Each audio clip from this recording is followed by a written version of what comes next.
అలా దింసి ఆడిన అనంతరం కుటుంబ సభ్యులతో కలిసి ఇంటికి తిరిగి వెళ్తుంది తను.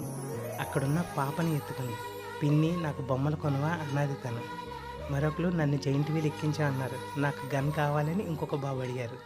సరే సరే పండగ ఇంకా 3 రోజులుంది, రేపు వద్దాము, రేపు కావాల్సినవన్నీ కొంటాను అన్నది తను. అలా ఊరిలోకి వెళ్తున్నాం. తన వెనకే నేను ఉన్నాను.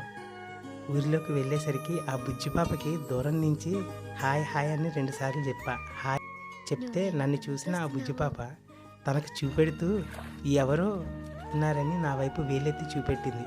తను వెనక్కి తిరిగి చూసేసరికి ఒక్కసారిగా కరెంటు పోయింది. నేను అక్కడే అలా ఉండిపోయాను. కరెంటు వచ్చేసరికి నా చుట్టుపక్కల వాళ్ళు ఎవరూ లేరు. ఊర్లో ఓ పెద్ద ఆయన ఎవరు బాబు అని అడిగారు. జాతర చూడడానికి వచ్చానండి అని అన్నా. జాతరకి దారి అటు అని అన్నారు ఆ పెద్ద ఆయన. సరేనండి అని చెప్పి అక్కడి నుంచి నా రూమ్కి బయలుదేరాను.